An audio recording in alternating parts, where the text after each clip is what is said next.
once I was in college, like, I got the sense I wanna be a pro, so I don't think the academics if I had a 2.0, I don't think it really would've mattered that much for me, Sure. but my approach to it was, like, the way you do anything is the way you do everything. Mm. So, if I start letting the grades slip, I think that's easy it's easy for that to slip over into other parts of my life. So if I'm So, not gonna do my homework, okay, now it's gonna be really easy to be like, "I don't feel like ice bathing tonight. I can skip that too." yeah. And, like, whether that's true or not, I don't know, but that's just how I feel about it. If I start letting things slip in other areas, what I really care about, I think that can start to slip too.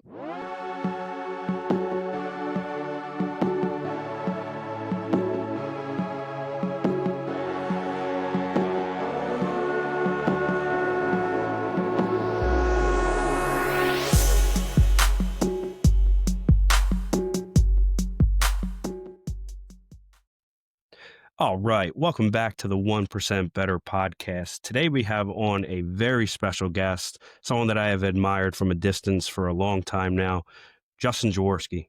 Welcome to 1% Better. Yes, sir. Thanks for having me on. You got it, man. Well, for the listeners that don't know you, if they're caught in an elevator with you, how would you describe yourself? I would say I'm a normal dude that just happens to travel the world playing basketball for a living. It's probably the best way to describe it. I like that a lot. That is a very nice description. I want to go back in history a little bit to our alma mater, Perkiomen Valley High School, or just Perkiomen Valley School District in general. For the athletic background that you have, it wasn't just basketball; it was also football, and I'm sure there was a number of other things that you were doing growing up. But you turned down a number of football scholarships, and I was fortunate enough to watch a lot of your guys' games back then to actually chase a basketball offer. What was really going through your head or your mind as an 18-year-old? And I'm thinking back to myself as an 18-year-old where I feel like I wasn't even developed in any way, shape, or form mentally to really bet on yourself. And what did that decision really teach you and following passion despite there being so many uncertainties? Yeah, I mean, I know everybody thought I was kinda nuts just because I had 20 Division I football offers. They were all like, I had the whole Patriot and Ivy League, like, really, really good schools, and people were looking out for me, like, they wanted the best for me, and they're like, "I really think you should take this football, and you go to Harvard or you go to Penn, like, that changes your life." And they're right, but, like, I don't know, it was easy for me because, 1, I'm a super confident kid, and I know the work that I put into things. So I knew I was good enough to play basketball. It was just I needed one person to believe in me. And Uh, then other than that, it was simple for me. I loved it. I loved putting time into it. And I really believed that I was gonna get my break, and I did. And then from there I just ran with it.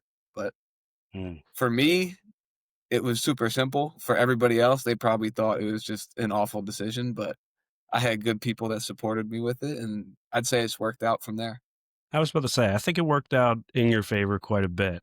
The one thing I know about a hooper, someone that is passionate about the game, is you really can't tell them nothing when they have their mind set on something and they are driven. That is something that is really hard to change. And the other part of what you said too is just letting or having a really good circle around you of a support system. I think that kind of goes underrated when you have a big decision to make. Having a good support system around you to embrace the decision that you're going with basketball. And you mentioned, like, I just needed that one shot. Lafayette came into play, and it really wasn't until late senior year that that offer came through. How did that experience of being overlooked really shape your mentality once you got there? I mean, it's still shaping me today.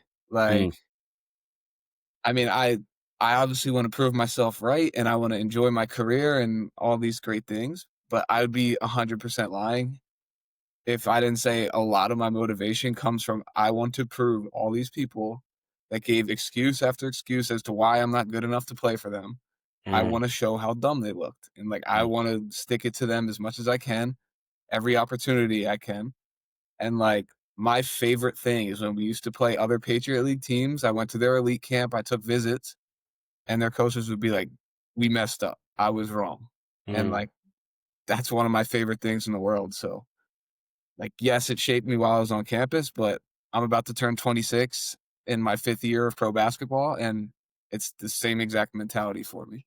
Yeah, you have that chip on your shoulder still, that hunger internally. It kind of goes back to even the greatest of the greats, the Tom Brady's, the Steph Curry's, these guys that were overlooked, and it was just like it didn't break them. All it did was just mold them into the beast that they became, and it fueled them to another level that they probably saw internally, but exterior nobody saw it happening.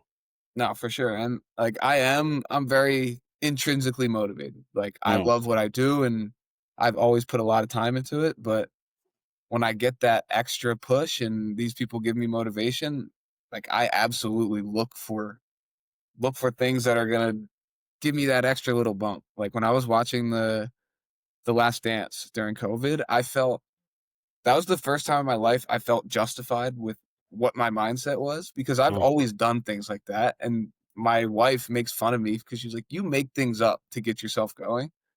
And mm. so it was cool to see somebody like, "Damn, Michael Jordan does the same thing as me," and, like, I did that just naturally, so I felt seen when I watched that movie.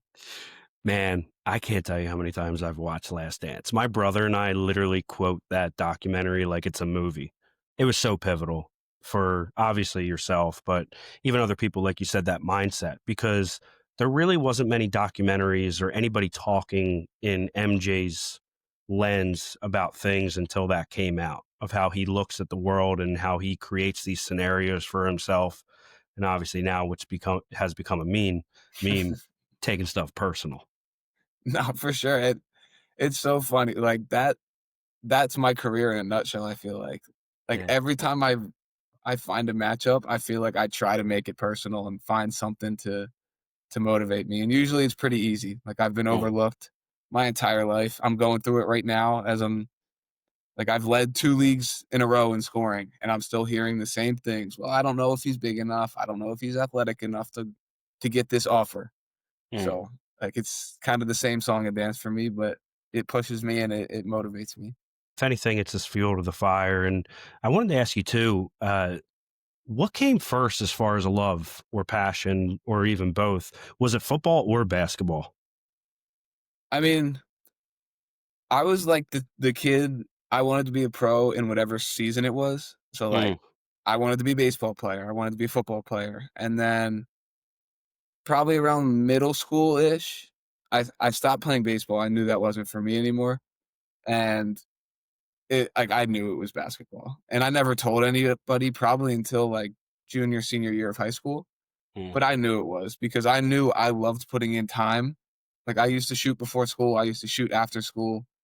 I never did that for football. I showed yeah. up and I played because my friends did it and I was good at it, but basketball, like, I put hours and hours and hours into it when I was, like, 10, 11 years old. So that's when it started to be like, "Alright, I think this is clearly the one for me." Basketball's an interesting game too because you can be by yourself. So for myself, I'm tiny and everything, but I had a chip on my shoulder with getting cut my freshman year, and I was just like, it was like ground or it like broke me at the time. And I took it personal and just went full fledged with it, where I literally before school, during school, after school, like I was at whack job in the hallways dribbling a tennis ball just to improve my handles and stuff. And it led for me, like my height of what I got to, I'm very proud of it for obviously getting cut my freshman year. But the game, you can spend hours upon hours by yourself and getting better at your craft. Football, it's a little different. Like you have to have someone to throw you a ball unless you have a machine. Obviously, even that you have to have someone putting it in. You can run sprints and things like that, but I feel like the game is there's a zen to it. How you can be on a court by yourself and just getting shots up and running drills constantly, working on your craft. No, for sure, and that's like therapy for me. Like, I still do it. I'll go to the gym at night, and I mean, it's been a little harder as a pro because you have to be a little smarter with your body, but Mm, I remember if I had a bad game in college, I'm in the gym till, like, 1, 2 in the morning just on mm. the shooting gun, like, releasing all of that anger and frustration, and getting up 500, 600. I remember we lost to Villanova my freshman year by literally like 50 points when they went and won the national Yeah. championship that year. Yeah. Yeah. And I made 1,000 threes after that game just because I was so mad and I had to like let it go. So that's Mm. something that's like therapeutic for me.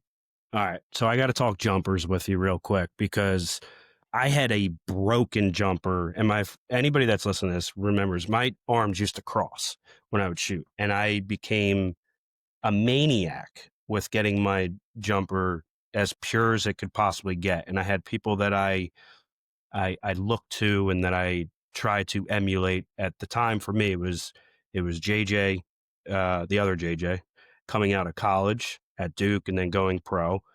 Steve Nash was at his MVP season, and I loved how he had a pocket shot right here. He was one of the first pros that would come down on fast breaks and stop on literally fast breaks and just pull up as the defense just floated back. But also, and then obviously the most recent, Curry, his Davidson days, and then going through there. Who were people like when you were growing up, or anybody that you were looking at as far as emulation, as far as how they would shoot the ball, and that you were taking bits and pieces of? It's funny, as a kid, like when I learned how to shoot, it wasn't like a pro or anything. Like you had him on. It was Dennis. Like No kidding. that's how I learned how to shoot a basketball. When I was 9, I Whoa. met Dennis and I would go to his barn and we would do shooting drills. And, Mm, like, that's where I developed my form because I used to square my shoulders, and his big thing is, like, "No, your right shoulder's gotta be in front. Your right foot's gotta be in front." So, mm, like, when I was a kid, that's like, I obsessively practiced that form to shoot how he taught me how to shoot. So, it was never like I'm watching Kyle Korver and, like, learning how he shot. It was, "No, Dennis taught me this, so I'm gonna get this right." And wow. then once, like, the form became muscle memory, I would say my game was emulated most around JJ Redick and Steph Curry. Like, those are the 2, and I think especially as I've become a pro and I've kind of not that I'm, like, a pure point guard, but I've shifted more towards having the ball in my hands and, like, playing ball screen and playing handoff. Hmm. So being able to shoot off of obviously, like, off-platform shots sometimes and, like, transition threes, and for a lot of people that they think are bad shots, like, those are shots that I practice and I'm comfortable with. And I think I get a lot of that from watching actions that Steph does. I think the thing that I love more than any of that is hearing that Dennis was the focal point early on of, because those, what you said about having the right foot, right shoulder forward, those types of mechanics go such a long way, especially like your anchor when you are working on things, going back to the just simple things like that when you are going through a slump, if you are, and obviously slump is completely subjective to everybody, but just going through those little things. I want to talk about just the introvert, how you described yourself when you were at Lafayette. How did you grow into a captain? I always find this fascinating when people go from more of an introvert into this voice, or this exterior version of themselves, and grow into a captain, a leader, and what's your leadership style like today? Yeah, I mean, I'm 1,000% still an introvert. I if I can spend time by myself or just me and my wife chilling, like, I'm that's with what I you. do. But when it comes to basketball, I feel like I'm almost like 2 human beings Mm, because I am so obsessed with, like, competition and winning, and so if I want to get to where I wanna go to, unfortunately, basketball is not a thing, like, I can just go play golf and I can whatever happens is because of me. mm, So, I kinda learned, honestly, at a pretty young age, probably, like, middle school, early high school, that if I wanna be successful the way I wanna be successful, I need to figure out a way to drag these people with me. yeah. So, just like, I'm super vocal in locker rooms and super vocal on the court, and that's comfortable for me because it's Mm, basketball, but, like, mm. off the court for sure, like, I'm the dude on the outside of the circle, like, I don't know, I feel like almost 2 different people with it. Maybe it sounds corny, but it's almost a Mamba mentality. Like you turn into a different beast. Like when you go into your arena, the man in the arena type of thing. And I always find that really fascinating how people can turn that on and off. Uh, No, for sure. I mean, yeah. before it was the Michael Jordan documentary, and it's still my like, tradition, I watch it the week before training camp every single season. It was Kobe Bryant's Muse, the movie when he's coming back from his Achilles, and I think that probably came out when I was a sophomore in high school, and that, Mhm. like, really changed my approach to things because I always felt the chip on my shoulder, and that was great, but to, like, learn how to use emotions and, like, negative emotions. I Mm. mean, you can ask anybody from when I was a kid. I used to be, like, the hothead, like, I would get so mad. Really? Yeah, and I learned to use that, like, not get rid of it, but, like, Mm. control it and almost use it as something that helps me. So, like, when I get frustrated now, it doesn't take me out of the game. It's like, it really gets me going to a point. So, that Mm. documentary, if you haven't watched it or any of Oh, the and listeners haven't watched it, go watch it. Like, uh, that's my favorite. one of my favorites. I'm a big Kobe guy. I actually have worn this since before his passing. I've always been, but Mamba mentality 2-4. The thing with that documentary, which I love, is when he talks about it's against the Jazz when they play them in the playoffs, and he's just like he's like, the guy let me in the gym, and he's like, and I shot all day, like how he's just like pronunciating, like how he like didn't leave the gym, and just that preparation is it preparation leads to proper execution is something that I always say to people that I work with, but also just in general in life. If you're approaching anything, like you have to prepare for those moments and anything that you're putting yourself in, and that actually leads into just the work ethic that you've really embraced to get to where you're at and what you do. Your movement without the ball is legendary. Like I have the opportunity to just watch the clips that you guys put online and things like that. Where does the motor come from? Like, where does the motor come from when you're doing that? And I know that you're shifting more to the point guard role, but what does a typical day of off-season training look like for you? Yeah, I mean, it's it's a lot, and a lot of people think it's too much, but that's what I do. So, I mean, when I was in college, I was lucky enough. So when I was going in as a freshman, there was a guy at Lafayette, Nick Linder. He Mm, was 5 years over me, so I never played with him, but Nick is like a legend at Lafayette. He became a Green Beret in the military after, and Nick was crazy. And Nick's thing in college was swimming. He mm, would because he was training for whatever he was training for. But so my coach was like, "Hey, Jaws, like Nick used to go swim. Like I think if he would like compare me to Nick all the time. He was like, if you yeah, really want to get better, I think you should go swim like Nick did." So I would go like do sprints in the pool, whatever. And the swim coach at Lafayette has been there for like 30 years, another legend. wow. And he used to make programs for me. Like, you're gonna do this sprint, rest for 15 seconds, this sprint, boom, boom, boom. So I got really into that, especially when I tore my ACL. Like that became my Mm, conditioning outside of basketball because you can swim as much as you want and not really deal with the effects of running. right. So that became my big, like, my secret weapon in college because I would always try to like be more in shape or more conditioned than whoever I was playing with. So I picked Mm, that up in college. But then otherwise, it's like lift in the morning, basketball in the morning, um, kind of chill in the middle of the day, do what you have to do. If I golf in the middle and then go back to the gym at night. So like I'm always mm, getting at least 2, sometimes 3 workouts a day, depending on if I'm lifting that day. yeah. And then it's just that for the entire off season. And then once the season starts, you have to tone it down a little bit so you're ready for games, obviously. But it's still I'm getting shots up every day, whether it's 200 makes, 300 makes. Just pick a game like action and rep it until it feels comfortable. You touched on the ACL tear. What was the toughest part of coming back from your ACL tear? Was it more physically or mentally? And what did the recovery period teach you just about resilience? I tore my knee at one point too, and I'm very curious what you went through. No, so we talk on the chip on my shoulder. Mm, I tore my ACL at the end of my junior season. So I could already feel like the reality of people being like, "Oh, I would have went pro if I didn't tear my knee," right? In my last year. And just like that even being a possibility drove me absolutely insane. So Mm, like I got my surgery in March and I was like, my goal was I am not going to miss a game. So mm, Division 1 basketball starts again in October. I'm not gonna miss a game.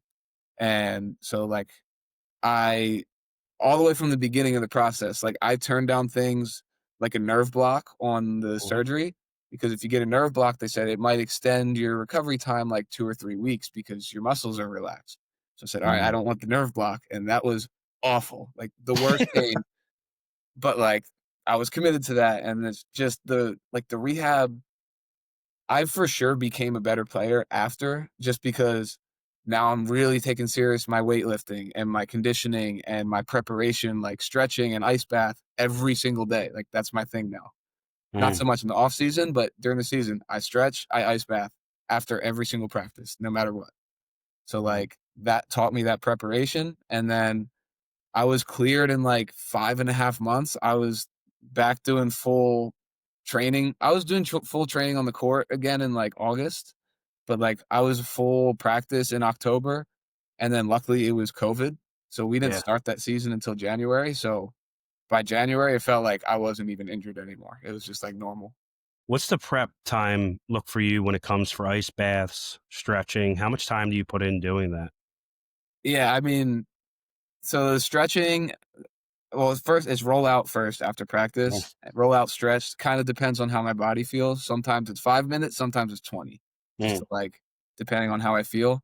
But ice bath is always 11 minutes because they always told me do 10. So I was like, all right, fine, I'll do 11. Like Yeah. that was my thing. I Solid. wear number 11, so I was like, okay, that'll be my little world. So ice Mm. bath always 11 minutes, and then yep, just repeat every day. The easy answer here is the prep work that you put in as far as reps, but when it comes to becoming an elite shooter, are there mental techniques that you use to stay confident, especially with defenses really focusing on you now, knowing that you are a sharp shooter? Really, the range can become unlimited with them coming out on you further. What's that process like as far as your mental side of things with approaching becoming a lethal shooter? Yeah, so it's actually kind of changed for me in the past like year or so. Mm, Before it was always like I get my confidence from reps and I'm gonna outwork people. I put more time into this. So like I believe I'm supposed to make shots. And that's still part of it for sure. But like my newest thing, I started working with a sports psychologist this year wow. just because I put a ton of time into basketball and weightlifting and my body. And I was like, well, if I want to keep finding ways to get better, I've never trained my mind ever. Mm, Like I've just kind of gone out and played and tried to figure it out from there. So now we have like different tools and different ideas of how to get the most out of my basketball career. So whether it's incredible. just small things like little like sayings I say to myself, like one of our things was just hunt volume. Make or miss shots, hunt volume. So Mm, if I make 10 shots, okay, hunt volume. You're hot, mm, keep shooting. If I missed a bunch, okay, hunt volume. Like if there's enough volume, statistics say you're gonna get to your average. totally. So like just small things like that became my new process of having tools to like get myself back focused instead of just trying to do it like randomly. Yeah. Anything else? I'm very interested with the sports psychology sort of thing because it really hasn't come on the scene until like the last 10, 15 years. Like obviously people have used it in the past, but it's much more mainstream now than it's ever been before. With you saying like trying to figure it out on your own during that time, you're now at a point where you have the sports psychologist along with the prep and the work that you put in. What else have you felt like it's unlocked in you, maybe off the court too? Yeah, I mean, it's a bunch of things. So what really pushed me over the edge to start because I was interested and I watched this full swing documentary and I was like, well, they all Mhm. have sports psychologists, so obviously it's working. Yeah. And what pushed me over the top was the last couple years in Europe. Um, I would get really bad stomach pain during games, and like I was really bloated, like that was the feeling of it. Interesting. And it wasn't that I was like nervous before games because like I love that, and, like, I Yeah. love that feeling, but it was like, I was so putting so much stress on myself and, like, she explained it to me as, like, it's almost like your body's preparing to go to war. Like, your nervous Mm, system is so, like, pent up and ready to go, and especially for the night games, I'm thinking about the game all day. So, like, the very first session, we just practiced, like, breath work and mm, deep breathing and different, like, rhythmic breathing, and then that became a non-issue this year. So, like, that was gone. So that was, like, a big win for me. Like, there's no more stomach pain. I didn't have to deal with that. And then just different approaches for me. mm, Like, we call it finding the optimum performance zone. Everybody's a little bit different. So you think of dudes like Kawhi, doesn't change his facial expression. He's just the same, like, kinda laid back the whole time. You got dudes like Russell Westbrook that looks like he's nuts on the court. So, mm, like, finding what that is for you, and for me, I'm a bit more emotional. mm. Like, I need, like, to be yelling at the crowd or, like, find something to kinda piss me off. So Yeah. we practice, like, actively finding ways to get there instead of waiting for somebody else to say something that'll get me there, if that makes Yeah. sense. So, like, Totally. different approaches like that. Like I said, different mantras that we talk through. Mm, And then I think another of the biggest battles with me is, even though, like, I'm super competitive and I love winning, like, professional basketball is a lot about numbers and chasing your next contract. You need good numbers. And I became really fixated on numbers and mm, statistics. So we shifted that mindset away from the numbers, and we made it extremely, it's all about competition. mm, So if the chip on my shoulder is what drives me the most, okay, we need to find a way to make my one-on-one matchup, okay, now it's personal. Whether mm. I'm chasing the same contract as this guy or he has the contract that I want, placing all my focus there, and then the statistics take care of themselves. So just Man, different, like, mental approaches to get myself where I need to be. you're almost playing a game within a game. No, for sure. And it's like Yeah. we kinda, like, compared it to, I'm running a race with these people that they don't even know we're in. So, Mhm. like, I'm creating a competition that they don't know about, so it's like, it's at that point, it should be easy for me to beat them. Mm. They talk a lot of smack in the German league these days? I mean, it's basically an American league at this point, so, Yeah. like, yeah, it depends who you play, and, like, my approach is, like, I'm never starting anything, but the Yeah. second somebody starts it, I won't stop, and You'll finish I'll it. run with whatever people want to do, but Mm. I won't really start it usually. Yeah. No, I like that mindset. I wanna go back to the D1 hoops right now. You kept the 4.0, which is unbelievable, and multiple awards with scholar and athlete. Eh, for student athletes that are listening, for you, how did you manage that? And do you see parallels between the discipline in academics and the discipline in basketball? Yeah, I mean, it started from when I was a kid. Like, my 2 older siblings are 13 years older than me, so Mm, I was a kid watching them go through college and stuff, yeah, and, like, my sister was valedictorian, and my brother is an aerospace engineer, so if they're smart and like, they're academically gifted, okay, well, then I need to be too. I can't be mm. the screw up in the family. So, like, there was even competition with that of, like, making sure I'm not the bad student. Yeah, And then once I was in college, like, I got the sense I wanna be a pro, so I don't think the academics, if I had a 2.0, I don't think it really woulda mattered that much for me, sure. but my approach to it was, like, the way you do anything is the way you do everything. Mm, So if I start letting the grades slip, I think that's easy, it's easy for that to slip over into other parts of my life. So if I'm not totally. gonna do my homework, okay, now it's gonna be really easy to be like, "I don't feel like ice bathing tonight. I can skip that too." Yep. And, like, whether that's true or not, I don't know, but that's just how I feel about it. If I start letting things slip in other areas, what I really care about, I think that can start to slip too. The way you do anything is the way you do everything. What a line that you just dropped.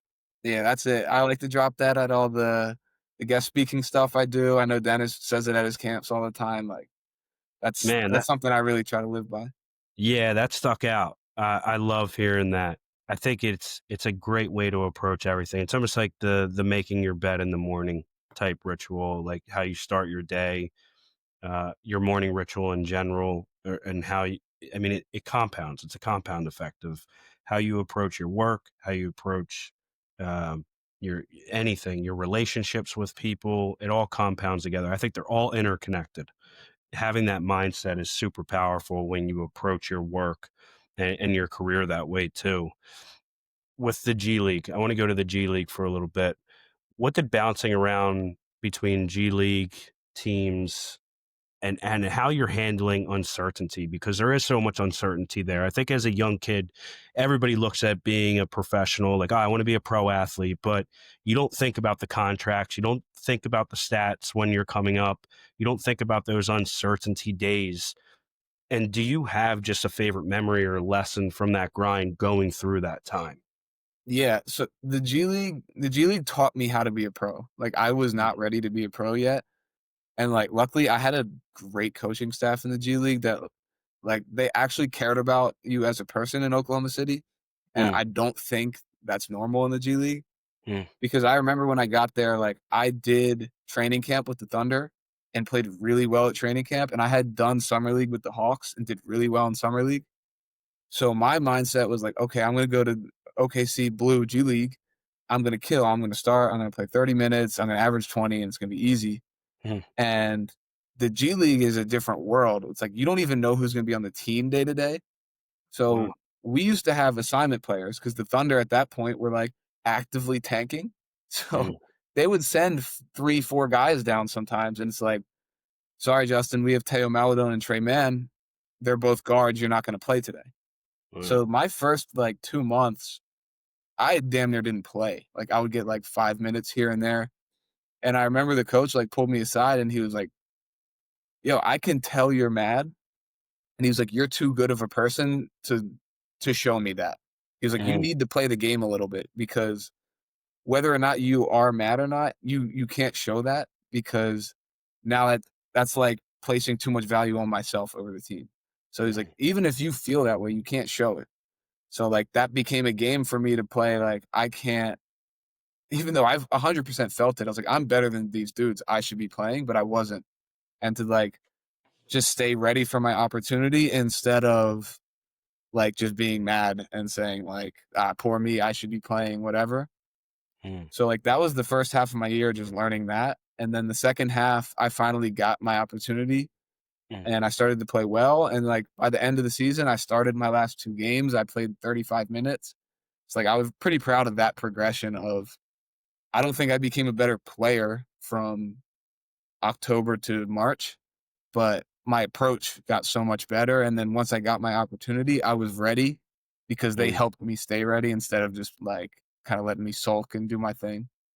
That's a great way of looking at it too. Like, don't get ready, be ready. Like, be ready for your opportunity whenever that time comes and how you approach it. And I really like how that coaching staff helped you out from a mental side of things of how you're approaching things, not from a mechanics or your work ethic, things like that. Like, you already have that. For someone on a staff where, like you're saying, the roster can change night to night, and for them to invest that time with you and put that in, I think it really shows just how that organization is built top to bottom, even for the Thunder itself. I always I say very frequently, winning organizations, whether they're at the pro level, corporate level, anything like that, they're winning because of who's at the top and how it trickles down through the coaching staff, the managers, and then the players that they put in place, the staff that's helping you get ready, everything top to bottom. All these pieces are interconnected for making people better versions of themselves. No, for sure. I was never, like, a big culture guy, like, team culture matters. Yeah. I learned from, like, this year and my time in Europe, and especially in OKC, like, culture matters, and Mm, the way I worked out for 5 NBA teams. So, like, typically your workout is like you get there at night, you wake up, you train in the morning, you're out of that city by noon. And mm, then in OKC, I got there Friday morning, all day. They like took us around the city, like tour. We got dinner. Saturday we trained, and then Saturday afternoon we like watched film, and they had you break down your own film. And same thing, they took you out for dinner again, and then Sunday morning we did like a meeting with, it's always like 6 guys in the workouts. We did like a 6-player meeting, and same thing, we watched film, and then we left Sunday morning. So I was there for like 3 days. So like you Wow. can tell they just do everything differently, and I don't think it's a accident that they're the best team in the league now. And I think this is, I saw a stat like they've never had a number one pick too in the draft, which I find very fascinating. So they're very good at evaluating talent and molding talent into being better versions too. Self optimization and routine are very important to you and how you approach things. Do you have any unusual habits, or, and I know we were talking about the psychology side of things, but also just mental practices that help you stay at the top of your game, whether it's during a game, before games, after games, things that just give you an edge, like you said, taking it like finding competitive ways beyond just the pure skill side of things? I don't think it's anything like special, like Hmm. one thing. I think for me it's just like I'm always hunting ways to get better. Like just Yeah. always adding different things, whether it was like the sports psychology thing this year, Hmm. or this year in Germany, actually, for the first time, I had a coach that when we watched film, he made us take notes while we watched film. Like we had a notebook with our name on it, and you had to take notes. So then I brought that into like my individual prep. And this year we had a bunch of injuries. So really I'm a two, but I had to play the point guard for like 5 months this year. Mm, So like I created a new like game prep for myself where I would watch this like 2 or 3 games of the other team, and I would take notes while I did it, and then I would write out, these are the plays that I like to run. So then I don't have to think about them in the game. It's like I already have this list that I made on Friday. So mm. that became like my new thing this year of actually writing down what I wanted to do instead of just like maybe watching some random film and being like, they play defense this way or whatever. Like I actually had plays in my mind already. Like this is what I want to do. Love that. It's almost a part manifestation to a degree. Like Yeah, it you're, was like, yeah. and if once you're prepared, like NFL quarterbacks talk about it all the time. Like once you can identify what they're doing, Hmm. like everything moves slower. Like if I know you're going to hedge in this situation, or I know you're going to play drop, okay, well I have different plays that work well against the hedge or that work well against the drop. So I don't have to think about it in the game. I already have 4 or 5 looks where I'm like, okay, we can just run this all game, and then I don't have to think about that side of the game. I can just go out and compete. With just the philosophy around the game, around life, and just almost the future outlook after everything, you're small town. I mean, we're both from the same area, a lot of farmland, more houses going up now than ever before, but compared to when we were kids, college star, G League grinder, Euro standout. How do you define success now, and what's the core philosophy that guides you in life and in basketball too? Yeah, I mean, I think for me, it's just I'm trying to push the envelope as Mm, far as I can and just see how far it goes. So I don't ever want to be, I think it's kind of natural for a lot of people to like not put full commitment into things because if you fail, it's like, I didn't really try that hard. It's like, it's not right. that bad. And like, I feel the opposite of that. Like, I want to put absolutely everything I have into it and see how far I can go. And like, my Mm, goal is I want to find my way back into an NBA organization. And if I can get on a roster, like, that's what I want to do. And right now, that journey looks like climbing the European ladder. So every single year, I've moved up a level and I've proved it at that level. I've moved up a level. I proved it at that one. So it's just like, for me, it's a stepping stone thing until I'm at the level that I want to be. But yeah, I think that would be like the core principle is just I want to see how far I can take it. I know where mm, I think I belong, and I watch these games and I train with these people, and I know I can compete at that level. So mm. I want to do everything I can to get there. Hey man, you keep doing what you're doing, you'll get there. That is for dang sure. Wrapping up here, a couple more questions for you. How's the golf game right now? Golf game's all right. Um, I don't know. I feel like everybody's relative with golf. So like Yeah. I'm a 10 handicap. So, like, Nice. I think Solid. relatively that's pretty good, but I still Yeah. think I suck. So Yeah. it's like You're I'm only playing trying a little I'm bit. trying to Yeah. grind that more. My goal for the summer is get it into single digits, and then we roll from there. There you go. Good stuff. Yeah, man. It's talk about a game between the ears. That is one of them for sure. And the more you put in, the more you get out of it too. Uh, Last question for you, Justin. What does 1% better mean to you?